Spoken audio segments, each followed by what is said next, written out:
일봉에 242평, 파란선이 242평인데 한 7, 8, 7, 이 구간 되거든요. 지금 근데 거의 다 왔죠. 다 오기도 했고.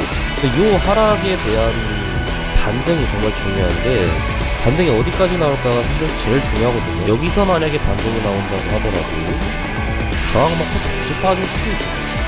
이렇게 지지를 받는 경우가 나올 수도 있겠죠. 그래서 요 상태를 좀 잘 봐야 되고요.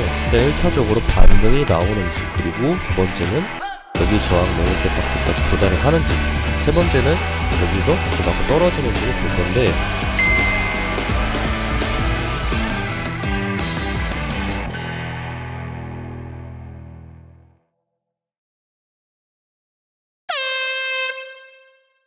이래도 구독을 안 해? 안녕하세요, 쿠엉입니다. 네, 반갑습니다.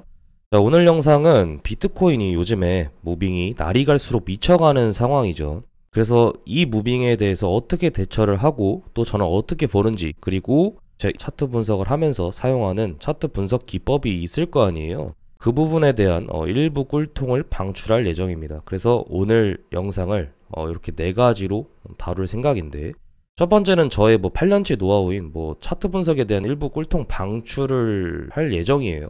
대단한 건 아니고. 두 번째는 그 꿀통을 방출하는 이유가 있습니다. 현재 비트코인이 어떤 상황인지에 대해서 관점을 공유하려면 제가 어떤 식으로 차트를 보는데, 그래서 왜 이렇게 보는지를 여러분들한테 좀 설득력 있게 설명을 드리기 위해서 1번을 설명을 드리는 겁니다. 자, 그래서 결국에 어떤 그림을 보는지, 그리고 쿠엉은 여기서 매매를 어떻게 할 건지, 이렇게 해서 깔끔하게 정리를 해서 말씀을 드리도록 하겠습니다. 자, 첫 번째 8년치 노하우인 차트 분석에 대한 꿀통 방출 더 먼저 가보겠습니다. 자, 첫 번째로 제가 드리는 꿀팁은 이평선의 개념입니다. 이평선 개념 중에서도 단기 이평선의 개념인데, 첫 번째로 5이평과 22평을 봅니다. 저는 물론 12평, 22평을 보시는 분들도 있겠지만 저는 5이평과 22평을 봅니다. 자, 얘네들은 어떤 성질을 가지고 있을까요? 당연히 단기 이평선입니다. 그렇기 때문에 저는 이걸 어떤 걸 설명하고 싶냐면, 거두절미하고 바로 말씀을 드리도록 하겠습니다. 5이평이 22평을 최초로 뚫고 내려가는 데드크로스가 일어난 이후에 닿지 않고, 다시 한번 골든크로스가 나지 않고 닿지 않고 떨어지는 형태가 나오게 되면 하락이 급속도로 나오게 됩니다. 또한 상승이 나올 때도 최초의 골든크로스 이후에 단기 이평선이 22평선을 닿지 않고 올라가는 노터치 골든크로스가 나오면 상승임이 급격하게 증가하게 됩니다. 물론 모든 형태가 이렇게 나온다는 건 아닌데, 물론 이렇게 닿지 않고 올라가는 형태만 있는 게 아니라 내려갔다가도 이렇게 올라가서 골든크로스, 데드크로스, 다시 한번 골든크로스가 일어나면서 올라가는 형태도 물론 존재합니다. 그러나 이런 형태보다 닿지 않고 떨어지고 닿지 않고 올라가는 형태가 나올 때 더 상승임과 하락힘이 급격하게 일어날 수 있다는 것을 알고 계시면 될 것 같고요. 두 번째는 트리플 스토캐스틱입니다. 제가 이 트리플 스토캐스틱으로 추세를 확인하는 경우로 보통 차트 분석을 할 때 많이 사용을 하는데, 이 녀석이 물론 제 차트 분석을 할 때 중요한 척도가 되어주지는 않습니다. 그냥 보조지표는 보조지표일 뿐으로 사용을 하고 있고, 저는 가장 중요하다고 보는 건 기본 분석인데, 물론 지지저항과 매물대죠. 이런 부분들 더 중요하게 생각하지만 추세를 판단할 때 트리플 스토캐스틱을 좀 사용을 하고 있는 편입니다. 맥디나 이런 애들보다는요. 자, 그래서 얘를 어떻게 보냐면 가장 간단한 부분인데, 자, 맨 위에 있는 것과 중간 거, 맨 아래에 있는 거, 자, 이거를 쉽게 얘기해서 소, 중, 대라고 이제 부르겠습니다. 자, 이렇게 봤을 때 이 추세가 가장 기민하게 작동하는 겁니다. 무슨 말이냐면, 가격이 올라갔을 때는 이 지표도 함께 빠르게 올라갑니다. 단기 이평선을 생각하시면 돼요. 이평선도 5이평이나 22평 단기 이평선들이 가격이 떨어졌을 때 이평선이 먼저 떨어지죠. 나머지 242평이나 120평이나 되게 비교적 수치가 높은 이평선들은 늦게 반응합니다. 그래서 요렇게 넘실넘실 되는 게 아니라 되게 느긋하게 떨어지죠. 반응이 늦다라는 얘기입니다. 마찬가지예요. 스토캐스틱도 마찬가지로 보시면 되는데, 무슨 얘기를 하고 싶냐면 쉽게 보시면 됩니다. 소중대 할 거 없이 쌍봉 형태가 어떤 형태죠? 하락이 좋은 형태죠. 우리가 다이버전스를 볼 때도 이런 형태로 보지 않습니까? 그죠? 이 세 명이 3위일체로 쌍봉 형태가 뜨거나 데드크로스가 뜨게 되면 하락힘은 매우 세게 작동하게 됩니다. 상승힘도 마찬가지겠죠. 쌍바닥 형태로 나오는 형태가 되겠죠. 자, 이런 형태인데 지금 보시면 하나의 일례로 지금 주봉 비트코인 차트입니다. 자, 자, 이때 64.9K 찍었을 때죠. 이때도 매매 활발하게 했던 시기인데, 자, 이때 한번 스토캐스틱 형태를 보겠습니다. 쌍봉 형태가 그려지고 있고, 특히나 데드 크로스가 뜨고 있죠. 자, 이런 형태가 나오면서 시즌 종료가 나타났습니다. 자, 이런 형태를 제가 왜 말씀을 드리냐면, 지금 비트코인 차트는 어떨지 한번 여러분들이 봐보시겠습니까? 자, 비트코인 달봉 차트입니다. 이러한 형태에 있습니다. 큰 추세에도 지금 쌍봉 형태는 물론 아니지만 과열권, 과매수권에서 지금 떨어지니 많이 하고 있는 그러한 상태죠. 자, 이런 상태인데 물론 앞서 보신 것처럼 쌍봉 형태가 만들어진 건 아닙니다.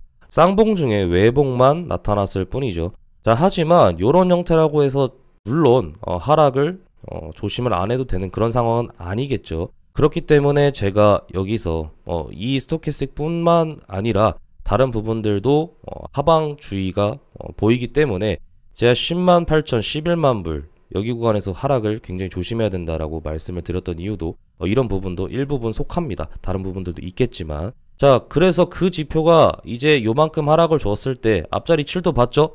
요만큼 하락을 줬을 때 조금 괜찮아졌느냐, 지표가 괜찮아졌느냐? 아닙니다. 아직까지도 좋진 않습니다. 그런데 한 가지 아셔야 될 건요, 달봉 추세는 굉장히 느릿느릿하게 나옵니다. 요 추세만 가지고 우리가 하루하루 앞으로 1, 2주간 또는 한 달 동안 매매를 어떤 식으로 해 나가야 되는지에 대해서 저 부분으로 가지고 우리가 체크를 하면 무조건 숏이죠. 그쵸? 하지만 선물 거래를 할 때는 달봉 추세를 통해서 매매를 하게 되면 큰 코 다칩니다. 반등도 되게 그동안 셌죠. 물론 제가 78.5K를 얘기를 하면서 반등도 되게 크게 나오긴 했지만, 그리고 저항도 맞았죠. 맞추긴 했습니다만 운이 좋았던 것 뿐이고요. 지금 상황에서 봤을 땐 달봉 추세나 주봉 추세나 되게 큰 추세를 당연히 조심하게 봐야 되고 중요하게 봐야 되는 것도 맞지만, 지금 상황에서는 걔네들을 고려를 해버리면 매매가 꼬일 수도 있다는 얘기예요. 그래서 저는 지금 어떻게 볼 거냐면, 자, 현재 날봉 기준으로 보겠습니다. 싹 지우고요. 어떻게 볼 거냐면, 요 형태에서 제가 앞서 이평선에 대한 꿀팁을 드렸던 것처럼 최초의 데드크로스가 나온 이후에 노터치로 떨어졌죠. 여기서도 지금 노터치로 떨어질 위기에 처했는데, 보통 하락이 세게 나오거나 상승이 세게 나오면 이런 식으로 보통 나오거든요. 제가 방금 말씀드린 대로 그대로 나오고 있죠. 아마 이 부분은 여러분들이 모든 타임프레임을 뒤져보셔도 보통 이런 형태가 관측되는 경우가 많을 겁니다. 자, 그래서 무슨 얘기하고 싶냐? 달봉도 하락 추세가 세고 지금 형태도 결과적으로 후엉아 네가 본 것처럼 하락 추세도 세게 나왔다. 여기도 지금 못하고 오르니까 이렇게 떨어지지 않겠냐? 여기는 모르겠습니다. 솔직히는요. 그래서 저는 무지성 하락 비관론자 이런 것도 아니고요. 하락만 보겠다는 것도 아니고 오히려 저는 상승을 좋아합니다. 그래서 이 구간에서 지금 상승을 어떻게 하면 비트코인 상승이 나올 수 있는지를 생각을 해본 결과 종합적으로 봤을 때 저는 이런 형태를 일단 방송에서도 말씀드렸지만 이런 형태를 보겠습니다. 일단 날봉에서 지금 RSI 형태를 보시면 M자가 나오면서 상승 다이버전스를 기대해 볼 수 있는 형태. 이렇게 되면은 살짝 쿵 저갱을 해줘야겠죠. 그러면서 이제 제가 이전 영상에서 말씀드렸던 것처럼 하얀 선과 초록색 박스가 될 거고요. 자, 이 가격대가 측정을 해드리면 약 72.3에서 76.5로 큰 레인지를 가지게 되죠. 달봉 추세이기 때문에 레인지가 클 수밖에 없다라는 거 알고 계시면 되겠습니다. 경우에 따라서 패닉셀이 나오게 되면 좀 밑으로 빡 하고 꽂을 수도 있지만 그렇게 되면은 사실상 롱을 볼 수가 없겠죠. 그래서 큰 자리에서 내가 만약에 여기서 저갱을 하고 상따를 보면서 롱을 한번 쳐보고 싶다, 그럼 저 구간을 보시면 되고요. 두 번째 경우는 저점 갱신을 하지 않고 이 파란 선이 242평인데 242평을 한 번 더 테스트를 준 다음에 올라가는 관점입니다. 만약에 이렇게 되면 가격대는 약 79.5에서 80.3 정도로 되게 촘촘하게 가격대가 나오게 됩니다. 자, 이 가격대에서 우리가 노려볼 수 있는 거는 이렇게 두 가지라는 거죠. 그래서 여기서 롱을 보려면 저점 갱신 한번 주거나 아니면 한 번 더 저점이 깨지 않고 242평의 지지를 확인을 한 이후에 제가 방금 말씀드린 두 가격대 경우의 수를 보면서 롱을 한번 쳐볼 수가 있는 상황일 것 같거든요. 근데 지금 이 상황을 어떻게 타개를 해 나가야 되냐? 어쩔 수가 없습니다. 왜냐하면 지금 구간은 수렴이기도 하고요. 하락이 나온 이후에 저항을 맞고 삼각 수렴이 나오는 것처럼 지금 형태가 나오고 있는데, 보통은요 수렴이 나오면요 그 다음 방향성에 대해서 함부로 짐작을 할 수가 없습니다. 그렇기 때문에 큰 틀에서 대응 방식을 정해놓고 그 방식대로 그 가격대가 오면 착착착착 플랜 A, 플랜 B로 대응을 하는 방식밖에 없습니다. 더군다나 이 구간에서 매매를 해보신 분들은 알겠지만 이번 주 내내 지금 윗꼬리 아랫꼬리 뭐 난리 나면서 무빙 뭐 죽였다가 올렸다가 죽였다 올렸 난리 부르스지 않습니까? 그렇기 때문에 이런 구간에서는 대응이 가장 중요하고 큰 관점을 세우는 게 무엇보다도 좀 중요한 상황이라고 보고 있는 겁니다. 그래서 만약에 쿠엉님이 말한 대로 이 가격대 아니면 저갱하는 형태가 나오지 않고 만약 여기서 그냥 들어 올리면 어떻게 할 거냐. 자, 이런 상황에서는 저는 일단은 만약 이렇게 되면은 90K 중후반에서 한 96K에서 98K 정도 볼 거고요. 저는 많이 올라가면 일단 10만 5천 불까지도 본다라고 말씀을 드렸거든요. 관점 공유를 해놨는데 디스코드나 커뮤니티 이런 데다가 좀 관점을 올려놨는데 그렇게 되면은 제가 요렇게 하모닉 패턴도 볼 수 있다라고 말씀을 드렸고요. 그쵸? 짧게는 또 요렇게도 볼 수도 있다라고 이제 말씀을 드렸었습니다. 그렇기 때문에 요 95K 때 고점 한번 찍었던 거 있죠. 저항. 그래서 저항을 확인을 했는데 저항을 맞았고 다시 한번 반등을 줬는데 고점도 못 높이고 떨궜고 수렴 비슷하게 형태가 나오는데 다시 한번 이 상태 지금 가격대를 지지를 받고 들어 올렸는데도 여기를 못 뚫는다. 92K를 못 뚫는다. 그럼 빠질 가능성이 높습니다. 그러면 제가 세워놓은 관점대로 가면 되겠죠. 그러나 여기서 한 번 더 지금 가격대에서 86.4K 요 라인대에서 반등을 줘가지고 최소 여기도 아닙니다. 이 구간 92.8을 탈환해가지고 들어 올려서 이 구간을 도전하려 올라간다. 그러면은 롱 가능성 매우 높습니다. 어떻게? 밑으로 내려와서 올라갈 가능성보다 여기서 바로 뚫고 올라갈 가능성이 높다라는 거. 그럼 결론은 뭐냐? 쿠엉아, 니는 지금 숏을 보고 싶은 거냐? 롱을 보고 싶은 거냐? 저는 일단은 롱 각을 노리고 있습니다. 숏을 칠 각을 보는 것보다 롱 각을 일단 더 노려보고 있어요. 왜 그러냐면 제가 아까 말씀드린 것처럼 뭐 달봉이나 주봉이나 이런 데서는 지금 하락 힘이 되게 짙지만 우리가 매매를 할 때 달봉 주봉만 가지고 물론 큰 프레임에 이 발휘하는 그 메인 프레임의 힘이 가장 중요하다라고 항상 제가 강조하지만 그 부분만 가지고 매매를 하다가 큰 코가 다칠 수도 있거든요. 그렇기 때문에 기민하게 대처를 하고 큰 무빙에 발을 맞추는 게 아니라 매우 거북이처럼 무빙이 나오기 때문에 그 발걸음에 맞추는 게 아니라 지금 자리에서 나올 수 있는 상황을 판단을 하고 매매 계획을 세우는 게 가장 더 중요하다라고 지금 보고 있기 때문에 전 요렇게 지금 보고 있습니다. 그래서 뭐 만약에 지금 여기까지 가서도 롱 포지션이 없으면 그냥 짧게 돌파롱을 치던가 여기 95K를 뚫어냈을 때 돌파롱을 치던가 아니면 사실 그냥 여기서부터 롱을 쳐봐도 되지만 저는 일단 요 주요 구간을 노려보고 있기는 합니다. 그래서 상황을 봐서 이 구간 내에서 여기 내려오지 않고 그냥 여기서 그냥 쭉 들어 올릴 것 같아. 그러면 전 그냥 디스코드에 공유해서 롱 타보겠다라고 이제 얘기를 할 겁니다. 혹은 뭐 방송하면서도 얘기를 하겠죠.